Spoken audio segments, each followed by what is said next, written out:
Hello everyone, स्वागत आप सभी का टॉपर्स प्राइम चैनल में। इस वीडियो में हम पढ़ेंगे इकोनॉमिक्स का next topic organisation of data. Collection हमने पढ़ लिया था, अभी ऑर्गेनाइजेशन देखेंगे, फिर इसकी प्रेजेंटेशन के बारे में बताया गया है, तो इम्पोर्टेंट है ये। तो देखिए डाटा को कैसे ऑर्गेनाइज किया जा सकता है, अलग अलग तरीके बता रहे हैं कि ऑर्गेनाइज कर सकते हैं हम डाटा को बार डायग्राम के द्वारा, यानी कि पाई चार्ट हो जाएगा, मतलब पाई डायग्राम हो जाएगा। एक बार डायग्राम होता है, ग्राफ होता है, टेबल होती है, और वेरियस डायग्राम सिस्टमेटिक रिप्रेजेंटेशन या असेंडिंग और डिसेंडिंग ऑर्डर में जो है हम डाटा को दिखा सकते हैं। ठीक है, यहाँ पे और भी एग्जांपल दिए हैं, जैसे इंडिया वर्सेस पाक क्रिकेट मैच का जो ग्राफ होता है उसके द्वारा भी हम डाटा को ऑर्गेनाइज कर सकते हैं। इसके अलावा फ्लो चार्ट दिखाया गया है ऑर्गेनाइजेशन ऑफ डाटा का, जिसमें क्लासिफिकेशन होता है डाटा का, टाइप्स ऑफ वेरिएबल क्या है और टाइप्स ऑफ सीरीज क्या है। ओके, डाटा क्लासिफिकेशन में आप देखेंगे तो क्रोनोलॉजिकल क्लासिफिकेशन दी है, सोशल क्लासिफिकेशन, क्वालिटेटिव यस, और क्वांटिटेटिव। तो चार तरीके का डाटा जो है हम इस तरीके से क्लासिफाई करते हैं। वेरिएबल्स के टाइप्स देखिए तो डिस्क्रीट और कंटिन्यूस होता है, और सीरीज के टाइप होती है, एक इंडिविजुअल सीरीज होती है और एक फ्रीक्वेंसी सीरीज होती है। फ्रीक्वेंसी सीरीज फर्दर डिवाइडेड है डिस्क्रीट और कंटिन्यूस सीरीज में। ओके, आप यहाँ पढ़ सकते हैं श्रृंखला के प्रकार, यानी कि व्यक्तिगत श्रृंखला इंडिविजुअल सीरीज हो जाएगी, और एक ये फ्रीक्वेंसी सीरीज होती है, खंडित है डिस्क्रीट सीरीज हो जाएगा।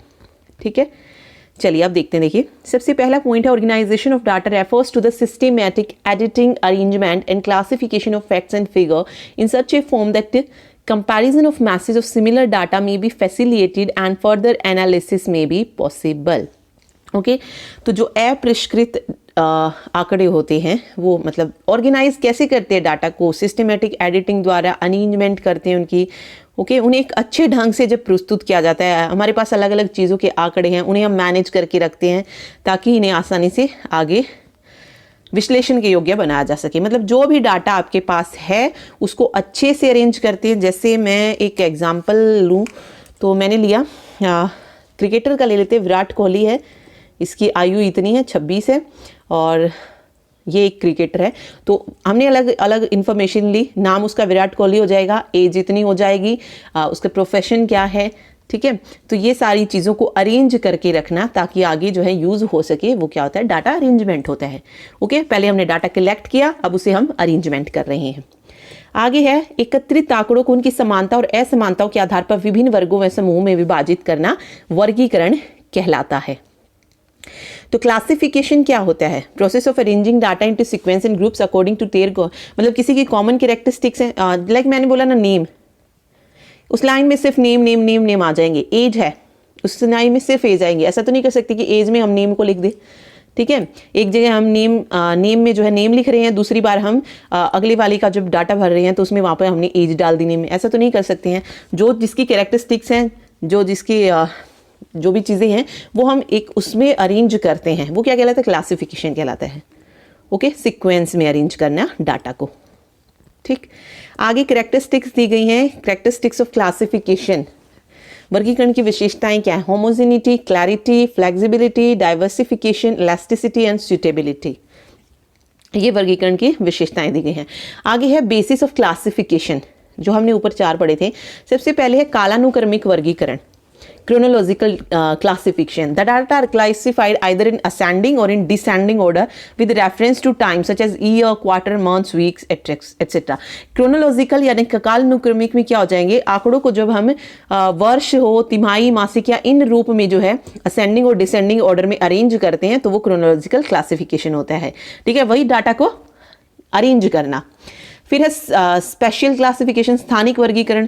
जब हम आंकड़ों को जो है भौगोलिक स्थिति जैसे देश, राज्य, शहर और इनमें वर्गीकृत करेंगे तो वो स्पेशल क्लासिफिकेशन हो जाएगी। क्वालिटेटिव की क्वालिटी मतलब उसकी राष्ट्रीयता क्या है, साक्षरता क्या है, लिंग, वैवाहिक स्थिति क्या है, वो गुणात्मक वर्गीकरण हो जाता है। और एक मात्रात्मक वर्गीकरण होता है जिसमें हम ऊंचाई, भार, आयु आदि लिखते हैं। ठीक है, उदाहरण ऊंचाई, भार आदि। तो काल में किस साल में है या किस माह में, ये सारी चीज़ें आ जाएंगी। स्थान, जगह के हिसाब से हो जाएगा। गुणात्मक, राष्ट्रीयता क्या है, साक्षरता, लिंग, वैवाहिक स्थिति हो जाएगा, और मात्रात्मक में उसकी भार वगैरह हो जाएगी। तो ये था बेसिस ऑफ क्लासिफिकेशन। ठीक है, चार तरीके का, क्रोनोलॉजिकल, स्पेशल, क्वालिटेटिव और क्वांटिटेटिव। ठीक, उसके बाद आता है वेरिएबल्स। वेरिएबल्स क्या होते हैं, variable is a characteristics which is capable of being measured and capable of change in its value from time to time. तो वेरिएबल क्या है, जिस उस विशेषता या गुण को कहा जाता है जिसे मापा जा सकता है, वो क्या है, वेरिएबल है। और ये टाइम टू टाइम क्या होते हैं, चेंज होते रहते हैं। दो तरीके के दिखाए हैं इसमें, एक होता है डिस्क्रीट वेरिएबल और दूसरा है कंटिन्यूअस वेरिएबल। तो देखिए डिस्क्रीट वेरिएबल की अगर मैं बात करूं तो देखिए क्या है, those variable that increase in jump और in complete numbers are not fractional. ये चर केवल निश्चित मान वाले हो सकते हैं, इनके मान केवल परिमित उछाल से बदलते हैं। यह उछाल एक मान से दूसरे मान के बीच होता है, परंतु इसके बीच कोई मान नहीं आता। उदाहरण है विद्यार्थियों की संख्या, कर्मचारियों की संख्या। ठीक है, क्या है, निश्चित मान वाले हो सकते हैं और परिमित उछाल से ये बदलते हैं।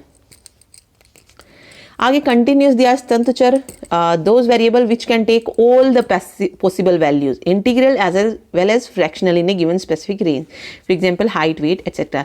इसमें इंटीजर भी वैल्यू भी जाती है और फ्रैक्शनल, यानी कि अगर हम देखें तो हम ये वैल्यू जैसे 5 भी डाल रहे हैं, 5.5 भी डाल रहे हैं ऊंचाई भार में, तो वो क्या जाती हैं, कंटिन्यूस वेरिएबल में चले जाते हैं। ठीक है, आगे दिया है बारंबारता वितरण, यानी कि फ्रीक्वेंसी डिस्ट्रीब्यूशन। यह अपरिष्कृत आंकड़ों को एक मात्रात्मक चर में वर्गीकृत करने का एक असामान्य तरीका है। ओके, यह दर्शाता कि किसी चर का भिन्न मान वर्गों में अपने अनुरूप वर्गों में बारंबारताओं के साथ कैसे वितरित किया जाए। तो ये जो है, इसमें मैं इसको बारंबारता वितरण में हम थोड़ा मैथमेटिकल फॉर्म में दिखाते हैं। ठीक है, चलिए आगे देखते हैं वर्ग क्या है। मूल्यों के एक निश्चित समूह को क्या कहा जाता है, एक वर्ग कहते हैं। जैसे 0 से 10 हो गया, ठीक है, रेंज कह सकते हैं इसको। 10 से 20 होगी, 20 से 30 हो जाएगी, जिसमें हमारी लोवेस्ट और हाईएस्ट वैल्यू रहती ना, एक लार्जेस्ट और एक स्मॉलेस्ट है, तो रेंज हो जाएगा, एक निश्चित जो समूह होता है। आगे है वर्ग सीमाएं, क्लास इंटरवल। प्रत्येक वर्ग की 2 सीमाएं होती है, एक होती है निम्न, लोअर एंड अपर क्लास, वो इंटरवल हो जाता है, फिर क्लास इंटरवल बोल सकते हैं, एक क्लास हो जाएगा। ओके, मैं भी से ओके, उदाहरण के लिए 10-20 के वर्ग में अगर हम 10 देखेंगे तो ये लोवेस्ट में चला जाएगा और 20 जो हो जाएगा वो हाईएस्ट में चला जाएगा, अपर लिमिट जो होगी। ठीक है, आगे है वर्गांतर, वर्गों में अंतर। तो वर्ग की ऊपरी सीमा और निम्न सीमा के अंतर को वर्गांतर कहते हैं। ओके, वहां पर वो क्लास आएगा, सॉरी वर्ग मैंने बोला ना, क्लास होगा वो। वर्गांतर होता है रेंज, लोवेस्ट और हाईएस्ट का जो डिफरेंस होता है। Range is the difference between the largest and smallest observation. ठीक है, तो वर्ग की ऊपरी सीमा और निम्न सीमा के अंतर को वर्गांतर कहते हैं, यानी कि रेंज कहा जाता है। आगे है वर्ग आवृत्ति, एक मिनट, क्या है, वर्ग आवृत्ति मीन्स क्लास फ्रीक्वेंसी। आवृत्ति को क्या कहते हैं, फ्रीक्वेंसी, और वर्ग हो जाएगा क्लास, तो ये हो जाएगी क्लास फ्रीक्वेंसी। किसी वर्ग में शामिल मध्यों की संख्या को क्या कहते हैं, आवृत्ति या बारंबारता। मीन्स क्या कह सकते हैं, जो number of observation lies in a particular class interval is known as class frequency, जिसे हम एफ के द्वारा डिनोट करते हैं। ठीक है, आगे मध्यम मूल्य दिया, यानी कि मिड पॉइंट। मिड पॉइंट सबको पता है, हम 2 से डिवाइड देकर निकालते हैं। जैसे मुझसे पूछा जाए 10 और 20 का मिड पॉइंट क्या है, तो हमें पता है इन दोनों को ऐड करना है और 2 से डिवाइड कर देना है। 30/2 15 आ जाएगा, दोनों का मिड पॉइंट, तो वो होता है मध्यम मूल्य। ठीक है, half between the lower and upper class limit is known as mid point, और 2 से भाग देकर हम इसे प्राप्त कर सकते हैं। आगे दिया गया है यहाँ पे अपवर्जी श्रृंखला। ओके, अपवर्जी श्रृंखला मीन्स एक्सक्लूसिव मेथड। इसके द्वारा वर्गों का गठन इस प्रकार किया जाता है कि एक वर्ग की उच्च सीमा अगले वर्ग की निम्न सीमा के बराबर होती है। जैसे इसमें दिया ना 0 से 10, इसकी जो हाईएस्ट थी वो दूसरे वाले वर्ग की क्या हो जाती है, लोवेस्ट बन जाती है, तो वो होती है एक्सक्लूसिव मेथड।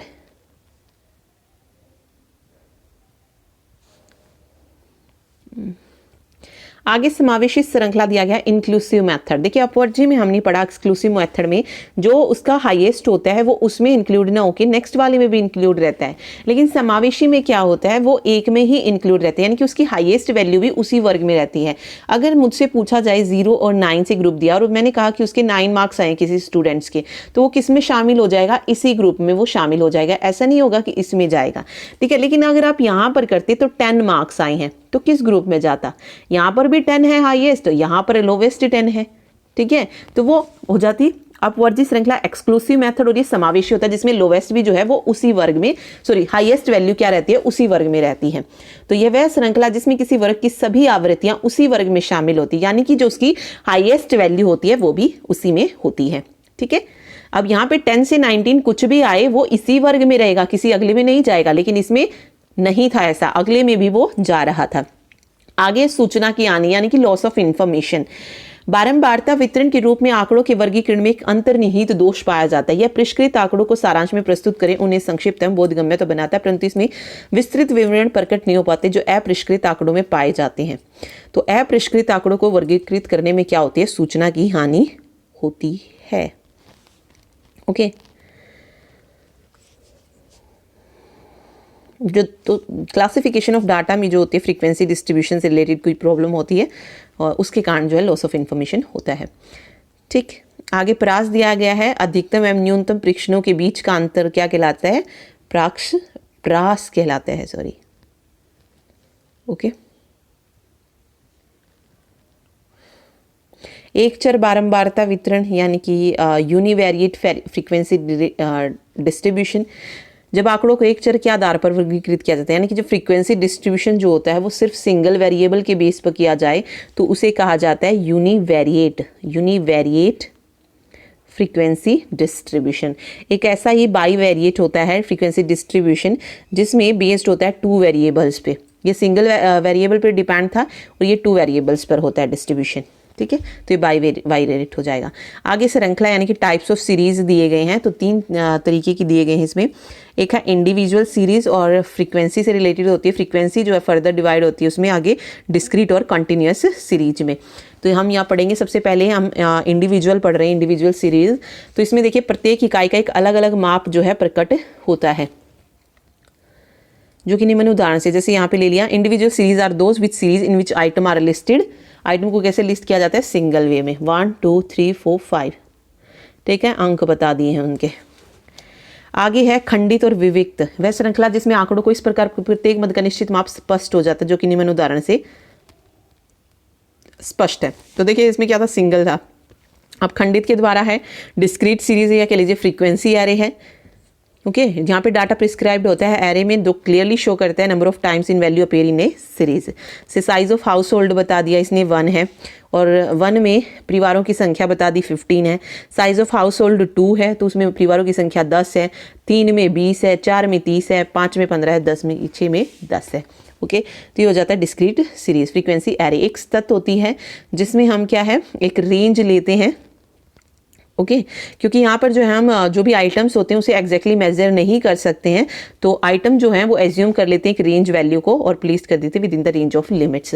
जैसे यहाँ पे हमने प्राप्तांक लिख लिया, हमारे 5 थे, मतलब जो उसकी फ्रीक्वेंसी है वो 5 है, तो हमने रेंज ले ली 0 से 10, 10 से 20, जिसके हों वो इसमें आ जाएंगे, 20 से 30 हैं वो इसमें आ जाएंगे, 30 से 40 के बीच में है किसी के तो वो 8 में आ जाएंगे, मतलब इस वाले में आ जाएंगे 30-40 रेंज में। ओके, तो ये होता है continuous series frequency distribution. Okay, तो ये था organisation of data. Thank you so much.